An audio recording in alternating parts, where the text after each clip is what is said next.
नमस्ते, this is Chandan, welcome to my channel. Educational institution केवल test को तैयार करने वाले फैक्ट्रीज नहीं है, वो एक उपजाऊ भूमि है जहां पे उज्जवल दिमाग खेल सकता है। निश्चित रूप से वो एक युद्ध का मैदान भी है। जो स्टोरी है वो स्टोरी ऐसा ही एक एजुकेशनल इंस्टीट्यूशन है जहां पे एक उज्जवल प्रकाश बुझ गया। किसी दुर्घटना से ये नहीं हुआ, ना ही किसी अजनबी के हाथों से ये हुआ है, बल्कि ये हुआ है एक सहपाठी की क्रूर कृत्य से ये चीज हुआ है। यह भयानक कृत्य साधन प्रस्ताव को अस्वीकार करने से उत्पन्न हुआ। रोजमर्रा की घटनाएं जो दुखद रूप से एक दुस्वप्न में बदल गई, जिसकी हमने किसी ने भी कल्पना नहीं की थी। We are left grappling with whirlwind of emotion, grief, shock, anger, and deep, unrelenting sorrow. How could someone so innocent turn so dark?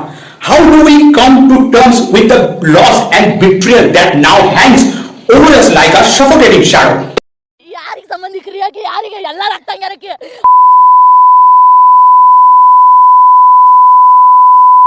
ನಮ್ಮ ಅಕ್ಕನ ಬೇಕಾಗಿತ್ತು ಇವರಿಗೆ, ನಮಗಾಗಿ ಯಾರಾಗಿಲ್ಲ ಅಂತಲ್ಲ, ಇಲ್ಲಿ ಬಂದವ್ರಿಗೆ ಪ್ರತಿಯೊಬ್ಬರಿಗಾಗಿ ಅಕ್ಕನ ತಂಗಿನ ಮಗಳನ್ನ ಹಾಕಿ ಎಲ್ಲ ಅವನು ಅದಲ್ಲ, ಅವನು ವೈದ್ಯನ ಒಳಗ ಬ್ಯಾಳೆ ಹಚ್ತಲ್ಲ, ಅವ್ನ ನಮ್ಮ ಕೈಯ ಈಗಾಗಲೇ ಅರೆಸ್ಟ್ ಆಗಿದೆ, ಗಲ್ಲು ಶಿಕ್ಷೆ ಆಗ್ಬೇಕಂತಿದ್ದಾರೆ.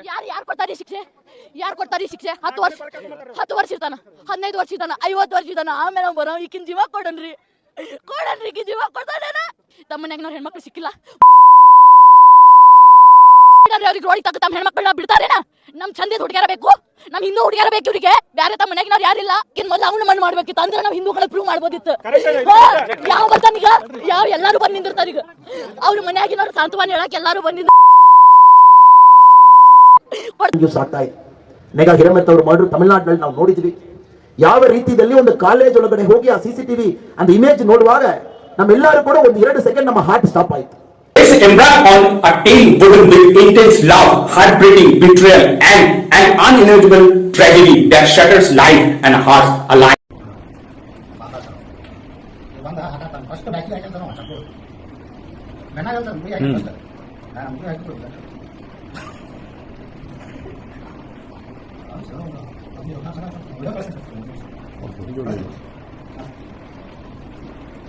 तो हम लोग बात किसके ऊपर कर रहे हैं? हम बात कर रहे हैं नेहा हिरेमठ की। आपको पता होगा ये इंसिडेंट है हुगली डिस्ट्रिक्ट, धारवाड़ रीजन, कर्नाटक का। ये वहां से बिलोंग करती थी। तो नेहा हिरेमठ एक 23 वर्षीय छात्रा जिनका फॉर्मर क्लासमेट या प्लस एक्स बॉयफ्रेंड फैज खुदनायक ने विश्वविद्यालय के परिसर में चाकू मारकर हत्या कर दी। अब यहाँ पे 2-3 चीजें मैं क्लियर करना चाहता हूं कि फॉर्मर क्लासमेट मैंने क्यों बोला, क्योंकि ये जो फैज भाई है, फैज भाई ने BCA का एग्जाम क्लियर नहीं कर पाया, जिसके कारण वो फेल हो गए BCA में। इसीलिए मैंने वहां पे फॉर्मर क्लासमेट बोल दिया और नेहा हिरेमठ वो क्रॉस कर लिया, मतलब वो पास कर गई, तो जिसकी वजह से वो फर्स्ट ईयर MCA का स्टूडेंट थी। अच्छा, नाउ ये जो इंसिडेंट है, ये इंसिडेंट हुआ कहां पे है, मतलब इंस्टीट्यूशन का क्या नाम है? इंस्टीट्यूशन का नाम है BVV कॉलेज कैंपस, यहां पे हुआ है। आप प्रिसाइसली बोलना चाहते हैं कि तो KLE इंस्टीट्यूट ऑफ टेक्नोलॉजी है, वहां पे ये घटना घटा है। अच्छा, यहां पे और एक चीज है कि चाकू कहां पे मारा है? चाकू मारा है इधर, ठीक है। आपका ये चीज हुआ कब, मतलब टाइम फ्रेम क्या है? ये हुआ है, ये उनका क्लास था सुबह का 8 बजे से 4:30 बजे तक। उसके बाद ये फैज खुदनायक ये चला गया कॉलेज कैंपस में, वहां पे जाके नेहा हिरेमठ को पकड़ा एंड उसके बाद उनका यहाँ पे चाकू मारना उन्हें स्टार्ट कर दिया था। ऑलमोस्ट 30 सेकंड के अंदर 7-8 बार उन्होंने चाकू यहाँ पे मारा, तो जिसके कारण on the spot Neha Hiremath का डेथ हो गया। बेटी KLE में पढ़ती थी, BUB में, MCA फर्स्ट ईयर है। तो आज शाम को सुबह 8 बजे से उनका क्लास था, 4:30 तक खत्म करके जैसे ही बाहर आती, उनको कोई अनजान आदमी आके उसको 7-8 बार 30 सेकंड में उसको स्टैबिंग करके स्पॉट पे उसको डेथ करवा दी। उसका देहांत हो गया। रीजन क्या है? वो ओल्ड स्टूडेंट था, उसने प्रपोज किया था उसको, वो प्रपोज रिजेक्ट किया इसने। ये थोड़ा उसको ऐसा चीज में लाइक नहीं करती है, दूर रहती है, तो उसके हिसाब से वो लोग उनको ज्यादा से ज्यादा उसमें बिलीव नहीं करते, तो रिफ्यूज किया। नहीं, हमारे कास्ट अलग है, तुम्हारा कास्ट अलग है, और तुम मांगना भी नहीं, हम आपके साथ ये संबंध भी नहीं बढ़ाते करके ऐसा थोड़ा कड़कली बोला हुआ है। तो उसको गुस्सा के ये थोड़ा माइंड में रखे ये लोग ऐसा किया है।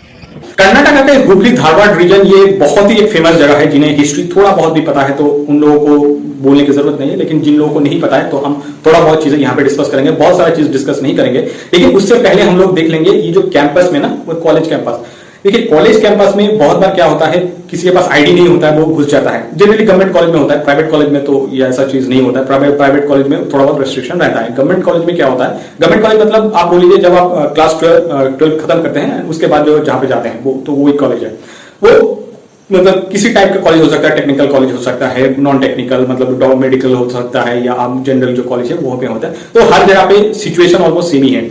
आप मतलब आपको नहीं पता आपके पास से जो गुजर रहा है ना वो उस कॉलेज में पढ़ता है या कहीं और जगह पढ़ता है, ठीक है। मतलब जब कॉलेज में कोई एंट्री कर रहा है उसका जनरली क्या होता है कि आईडी चेक नहीं होता है। बहुत सारे लोग सोच लेता है जो कॉलेज का कैंपस है या कॉलेज का जितना भी प्रेमिसेस है वो पब्लिक प्रॉपर्टी है। वो पब्लिक प्रॉपर्टी नहीं है, वो प्राइवेट प्रॉपर्टी है। आप मान लीजिए ये जो फैज कुतुब नायक का सही से आईडी चेक हुआ होता ना तो मैं बोल सकता हूं कि ये जो इंसिडेंट हुआ है इस इंसिडेंट को अवॉइड किया जा सकता था। नेहा हिरेमत के ऊपर जो हेनियस क्राइम हुआ है वो क्राइम जो उस इवेंट को हर किसी ने राजनीतिकरण करने की कोशिश किया है। इसके पीछे रीजन भी वही है क्योंकि ये जो इवेंट हुआ था मतलब ये जो अनफॉर्चुनेट एक्सीडेंट हुआ था, ये अनफॉर्चुनेट एक्सीडेंट जो 2024 के जब जस्ट जनरल इलेक्शन से पहले हुआ था, तो जिसके कारण हर किसी ने इसको राजनीतिकरण करने की कोशिश किया है। बीजेपी ने क्या बोला है, नरेंद्र मोदी जी ने क्या बोला, मतलब प्राइम मिनिस्टर होम मिनिस्टर है अमित शाह जी, उन्होंने क्या बोला है, हम वो सब बाद में देख लेंगे। पहले देख लेते हैं कि नेहा हिरेमत के पिता कांग्रेस का कॉर्पोरेटर उन्होंने क्या बोला है, हम वो पहले देख लेते हैं। उन्होंने एकदम क्लियरली बोल दिया कि जो स्टूडेंट्स मतलब जो बैचमेट्स था inside and outside of the college, वो लोग क्या कहते हैं कि जो नेहा हिरेमत के बारे में जो वेरियस इंफॉर्मेशन है ना वो वेरियस इंफॉर्मेशन प्रोवाइड करता था फैज को। मतलब ये जो नेहा हिरेमत का पिता ये बोलना चाहता है कि मान लीजिए नेहा कहां जाती है, कहां आती है, कहां पे मतलब कब कैंटीन जाती है, कब कौन सा काम कर रही है, इंस्टीट्यूशन के भीतर वो क्या क्या काम कर रही है, ये सब के बारे में फैज को कोई ना कोई इंफॉर्मेशन देता था। और वो इंफॉर्मेशन इनसाइड से भी मिलता था, आउटसाइड से भी मिलता था। इवन देखिएगा कि नेहा हिरेमत का जब ये उनके साथ ये हिरियस क्राइम हो रहा था उस टाइम में, मतलब वो जो 30 सेकंड का जो वीडियो था ना वो सोशल मीडिया में अवेलेबल है। वहां पे जाके आप जब देखेंगे ना, जब उनके साथ ये चीज हो रहा था तो किसी ने मतलब उनका जो जितना सहपाठी थे उसमें से किसी ने नेहा हिरेमत के पास जाके उनको प्रोटेक्ट करने की कोशिश नहीं किया है।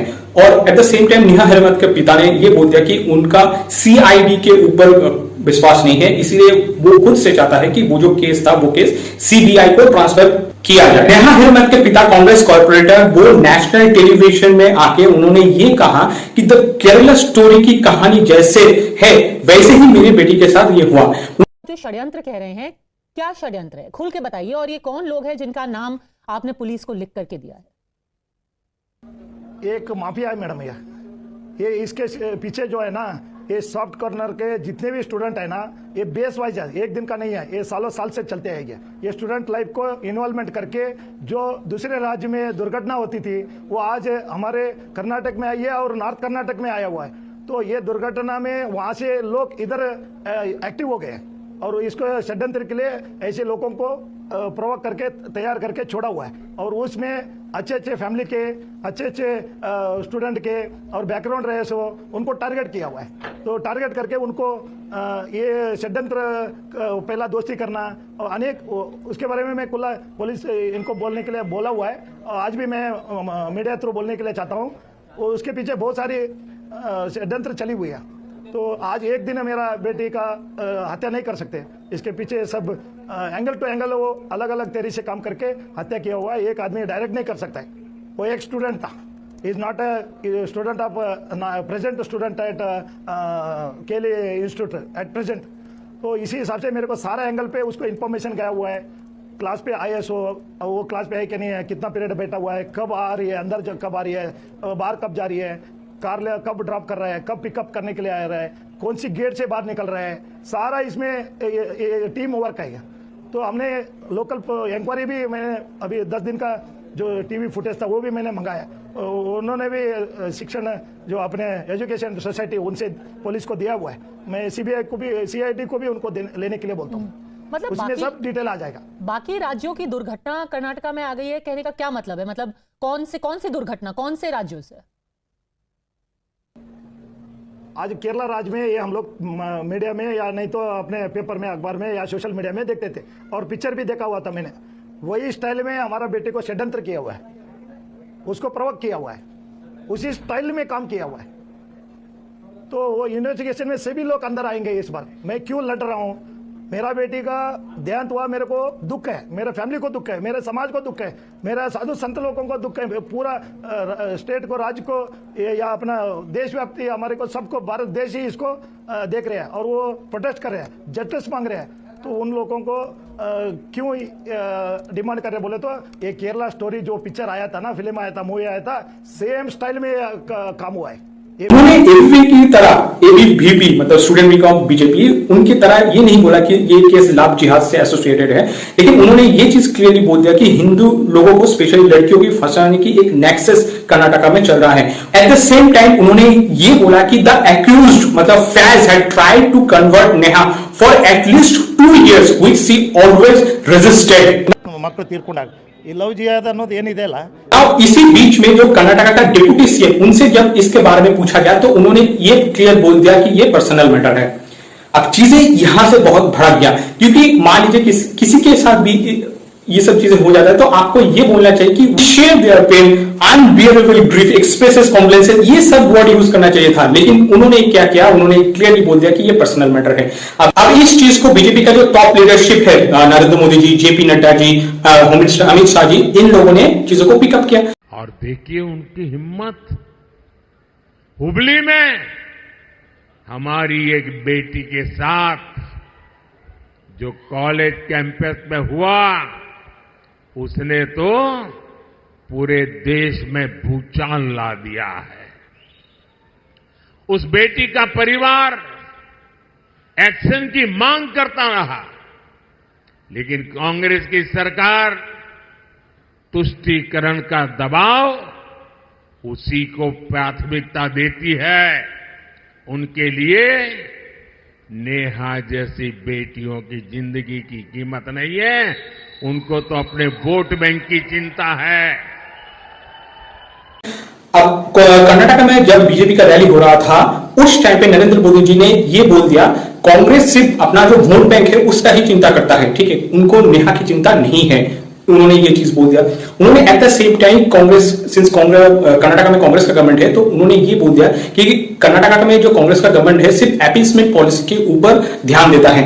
इवन अमित शाह जी न्यूज 18 में जब वो इंटरव्यू दे रहा था और उनसे जब ये सब चीजों के ऊपर पूछा गया तो उन्होंने एकदम क्लियरली बोल दिया ये लव जिहाद का केस है। एट द सेम टाइम उन्होंने ये चीज बोल दिया कि he is also expressing the concern about the deteriorating law and order situation in Karnataka. एक और कांड हुआ था नेहा हिरामत वाला किस्सा, जिसको कि एक लव जिहाद का कलर मिला है। कलर नहीं भाई जी, ये पक्का मामला ही लव जिहाद का है। यही मैं आपसे जानना चाहता था, इस पर अगर आप कुछ बता सके, क्योंकि सीएम और होम मिनिस्टर ने कहा ये पर्सनल मामला है। वो अपनी माइनॉरिटी वोट बैंक के कारण ऐसा कह रहे हैं। मुझे एक बात बताइए, बच्ची को, किसी भी बच्ची को कॉलेज में सुरक्षा कैंपस में मिलनी चाहिए या नहीं मिलनी चाहिए? जी, इस तरह से हत्या होती है और उसको पर्सनल मामला बताकर इस सामाजिक दूषण से आप नजरें चुरा रहे हैं केवल वोट बैंक के लिए। उनको तो बम ब्लास्ट होता है, वो भी गैस सिलेंडर का ब्लास्ट लगता है। जब एनआईए जांच लेती है तो पूरा पकड़ा जाता है। बेंगलुरु में 10 साल से बम ब्लास्ट नहीं हुए थे, इनकी सरकार आई, एसडीपीआई का समर्थन लिया और अब बम ब्लास्ट होने लगे। अपनी वोट बैंक की पॉलिटिक्स के कारण कितने नीचे जाएंगे देश की सुरक्षा, बेंगलुरु की सुरक्षा, कर्नाटक की सुरक्षा, इसको भी कांग्रेस पार्टी ताक पर रख रही है। एंड ये अमित शाह जी और JP Nadda ji, that means president of BJP, उस टाइम पे उन्होंने नेहा हिरामत के जो पिता है उनसे पर्सनली जाके भी मुलाकात किया। अब ये वही टाइम है जिस टाइम पे नेहा हिरामत पिता के साथ कांग्रेस का कोई जो ऊपर का लीडरशिप है उन्होंने जाके मुलाकात नहीं किया या उनके साथ नहीं खड़ा हुआ था।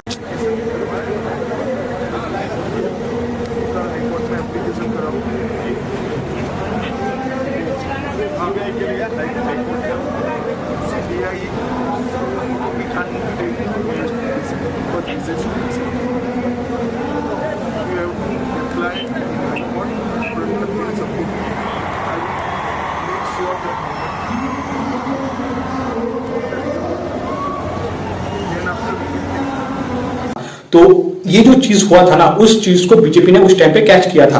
तो इसके ऊपर मैं एक चीज बोलना चाहूंगा कि देखिए, अपीसमेंट जो पॉलिसी है ना, appeasement policy is a tantamount of granting a licence to butcher by our government, giving them unrestricted access to our houses, neighborhood and cities while they score for our wife, sister, mother with impunity. अब ये जो Hubli Dharwad reason है कर्नाटका का, तो यहाँ पे इतना communal tension क्यों होता है? तो इसके लिए हमें थोड़ा पास्ट में जाना पड़ेगा। पास्ट में देखिएगा कि ईदगाह मैदान राइट्स आपने सुना होगा, क्योंकि सोशल मीडिया में रिसेंटली दिखेगा कि गणेश चतुर्थी सेलिब्रेशन के लिए देखिएगा कर्नाटका हाईकोर्ट का एक सेपरेट डिसीजन आया है और सुप्रीम कोर्ट ने ये बोल दिया कि नहीं, वहां पे गणेश चतुर्थी जो सेलिब्रेशन होने वाला था वो नहीं होगा। एक्चुअली ये जो इशू है, ये इशू है अंजुम इस्लाम बोल के एक मुस्लिम कम्युनिटी का अब बोलिए एक इंस्टीट्यूशन है, उस वो वर्सेस जो विश्व हिंदू परिषद है, उस उनके बीच में एक टसल्स है। तो और ये जो ईदगाह मैदान में जो वहां पे देखिएगा एक बार नेशनल जो फ्लैग है वो होस्ट किया गया था और उस टाइम पे उसको Ayodhya movement in south India ऐसा बोला गया था। एक्चुअली ये इशू क्या है, हम उसके ऊपर थोड़ा डिस्कस करते हैं so that you can relate. तो बहुत ही कम ही डिस्कस करेंगे, अदरवाइज ये वीडियो बहुत ही लंबा हो जाएगा। देखिएगा 1921 इस ईयर में मतलब ऑलमोस्ट 1000 ईयर, मतलब 999 इस ईयर के लिए जो लोकल म्यूनिसिपैलिटी था, मतलब 1921 में उन्होंने लीज लिया था, 1.5 एकड़ जमीन था, उन्होंने लीज लिया था। लीज के टाइम पे एकदम क्लियर लिखा गया था कि वो जो ईदगाह मैदान है उस मैदान में मुस्लिम कम्युनिटी के लोग 2 बार, मतलब साल के 2 बार प्रेयर कर सकता है और बाकी टाइम पे मान लीजिए कुछ मेला लगा हुआ है या कुछ कम्युनिटी इवेंट्स है वो आप कर सकते हैं। एट द सेम टाइम आप क्रिकेट भी खेल सकते हैं, यात्रा भी कर सकते हैं। तो इसी वजह से उन्हें वो लीज में दिया गया था और उस टाइम पे ये जो अंजुम इस्लाम मतलब मुस्लिम कम्युनिटी से अंजुम इस्लाम ने उस टाइम पे इसको मान लिया था, मान के साइन कर लिया।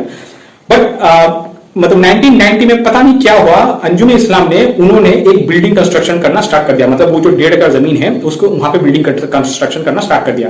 अब जब ये पूछा गया कम्युनिटी के द्वारा कि आप वहां पे ये जो बिल्डिंग कंस्ट्रक्ट क्यों कर रहे हैं, तो ये जो अंजुम इस्लाम इन्होंने ये क्लियर कर दिया कि देखिए वो पब्लिक प्रॉपर्टी नहीं है, वो प्राइवेट प्रॉपर्टी है। अब ये जब चीजें सामने आया तो हर किसी ने इसको अपोज किया था और उस टाइम पे सिंस कर्नाटका में कांग्रेस का सरकार था तो उस वहां पे ये बोला गया कि इसके पीछे कांग्रेस का ही हाथ है। और जिसकी वजह से देखिएगा कि बीजेपी ने उस टाइम पे मतलब 1989 में जब इलेक्शन हुआ था कर्नाटका में, वहां पे बीजेपी के पास सिर्फ 216 में 4 सीटें था, लेकिन जब 1993 में इलेक्शन हुआ वहां पे 4 से सीट इंक्रीज होकर 40 हो गया 216 में। और 1919 का ये टाइम वही टाइम है जिस टाइम पे ये जो मुरली मनोहर जोशी नरेंद्र मोदी जी 1990 में उस टाइम पे कश्मीर में जो लाल चौक है वहां पे नेशनल फ्लैग को उन्होंने वेस्ट किया था। यही वही वजह है जिस वजह से सेम चीज मतलब ये जो साउथ का जो अयोध्या मूवमेंट है ना, ये अयोध्या मूवमेंट इसको बोला जाता था, मतलब बोला गया था 4-5 लोग घायल होते हैं, लेकिन जब आप किसी एबीवी के कार्यकर्ता से या विश्व हिंदू परिषद का जो कार्यकर्ता है उनसे जब आप पूछेंगे तो वहां पे वो लोग बोलेगा कि अकॉर्डिंग टू देम एक्चुअली वहां पे जो 40 लोगों का हत्या कर दिया गया था उस टाइम पे। तो ये रीजन है कि ईदगाह ये जो मैदान है या आप बोल लीजिए हुबली के धारवाड़ जो रीजन है, धारवाड़ रीजन में ये जो कम्युनल टेंशन है ना, वो कम्युनल टेंशन बहुत ही बढ़ गया। और उसके बाद कर्नाटका हाईकोर्ट में या लोअर कोर्ट में तो वहां पे एकदम क्लियरली कर्नाटका हाईकोर्ट के द्वारा HDMC को मतलब हुबली धारवाड़ म्युनिसिपल कॉर्पोरेशन को ये बोल दिया वो जो स्ट्रक्चर है उसको डिमोलिश करने के लिए, लेकिन बाद में वो चीज चला गया सुप्रीम कोर्ट में। सुप्रीम कोर्ट ने ये बोल दिया कि उसके स्ट्रक्चर को डिस्ट्रॉय करने की जरूरत नहीं है। और ये वही टाइम है जिस टाइम पे आपको पता है ये जो येदियुरप्पा है, येदियुरप्पा का राइट्स ये जो ईदगाह मैदान का जो राइट्स हुआ था वहां से हुआ था। उसके बाद ये जो जेडीएस पार्टी का आप बोल लीजिए रूट यहां से स्टार्ट हुआ था, मतलब जेडीएस मतलब जनता दल सेक्युलर एचडी देवेगौड़ा का यहाँ से जो राजनीतिक लाइफ है यहां से उन्होंने पिकअप किया था, ये वही चीज है। तो पूरा इवेंट में आप जब इस चीज को बहुत ही ध्यान से देखेंगे तो एक चीज तो क्लियर है कि नेहा हेरेमत का पापा को पता था, उनके पिता जो कांग्रेस के कॉर्पोरेटर है उन्हें पता था कि ये 2 साल से मतलब ये फैज नेहा हेरेमत को हैरेस कर रहा है। उसके बावजूद उन्होंने कोई पुलिस कंप्लेंट नहीं किया, ठीक है। आई थिंक उन्हें लग गया था कि ये जो चीज है ये उतना आगे तक नहीं जाएगा और आपको पता होगा ये कांग्रेस थोड़ा अपीसमेंट पॉलिसी के ऊपर विश्वास करता है, तो जिसके कारण इन्होंने भी इस चीज को पूरा इग्नोर कर दिया। लेकिन उस टाइम पे आई थिंक उन्होंने एक प्रॉपर डिसीजन लिया होता ना तो आज शायद हो सकता है कि नेहा हेरेमत आज जीवित होता। बट एक चीज यहाँ पे मैं क्लियर करना चाहता हूँ कि देखिए हर कोई क्या करने की कोशिश कर रहा है, अपीसमेंट पॉलिसी करने की कोशिश कर रहा है या जो कम्युनल पोलराइजेशन है उसको बढ़ावा देने की कोशिश कर रहा है, लेकिन किसी ने ये नहीं बोल रहा है कि नेहा को सच में क्या जस्टिस मिलना चाहिए कि नहीं मिलना चाहिए। वुमेन सेफ्टी के ऊपर किसी ने क्वेश्चन नहीं किया, ठीक है। You know something is going. I know. That is why I am speaking frankly before you, because election is now over in Karnataka. After Neha's murder, they should have been overcautious. But instead of overcautious, they become more casual. Gender equality, gender empowerment, ये सब चीज़ आप back set ले लिया। With this note, let's wrap up this video for today. Thank you guys for watching this video till the end. आपसे मुलाकात होगा next video पे. Till then, bye bye.